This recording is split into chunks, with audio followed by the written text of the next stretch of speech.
Xbox has announced that next month the Series X will be costing $800. I got the Series X when it first came out, and I thought by this time, at most, it would be $299, or you could at least get it for $299 for the holiday specials or the holiday sales. You're telling me at launch it's $499 and it's going all the way to $800. And a comment I got is, you should be happy. You know, you bought it at $499. It's increased in value, and I'm the furthest thing from happy.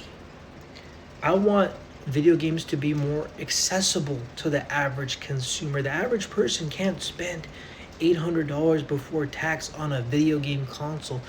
That doesn't include games or anything. It's just $800 for a console that's 5-6 years old. And let's be honest, this generation of games has been laughable compared to the 360 era. Halo, the face of the franchise. Look at the games we got for Series X. Infinite, which was incomplete at launch. That's it.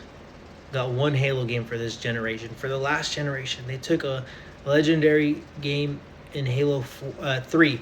They put out 4. They completely changed it into a dramatic story. Like, they made Master Chief talk a lot. 5 was completely false advertising, one of the worst campaigns ever made. And then let's look at players who play other games, right? And forget exclusives for a second. Look at people who play Madden or 2K. This is the worst Madden and the worst 2K. It's just microtransaction after microtransaction. You know why? There's no competition. There's none. 2K, back in the day, used to have 2K, used to have NBA Live, used to have NBA Street, you used to have NBA Ballers, but Midway went out of business. And I used to love NBA Ballers. We're heading in the wrong direction. You look at PlayStation 5, right? They're going to lose access to physical discs. No more physical discs. And that's a huge problem. Because in 5-10 years, when they cut down the internet service, you can't re-download games that you already own. And that's a huge problem with the disc.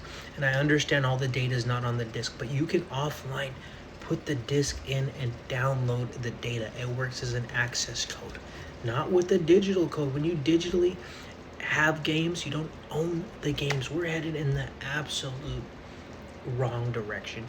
Prices are going up. You're telling me a 5-year-old console cost almost double what I paid for 5-6 years ago?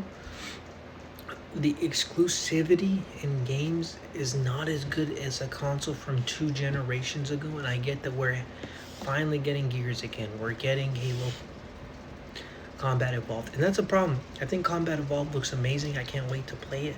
But we're having to dig up old games rather than get a good Halo game that's new. It's not innovation.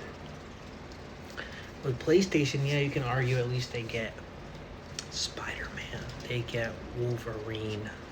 We're giving them those games too. We're giving them Halo Combat Evolved, and I know we're pulling away exclusivity, which is nice, but gaming is just, for both consoles, is heading in the wrong direction. That's why I like Nintendo, and Nintendo gets a lot of hate. But Nintendo does their own thing. They don't pay attention to what PlayStation's doing. They don't pay attention to what Xbox is doing. And people can say they're old school, they're this, they're that. I always smile with Nintendo. And I don't play Nintendo often. My Switch 2 has collected dust after dust.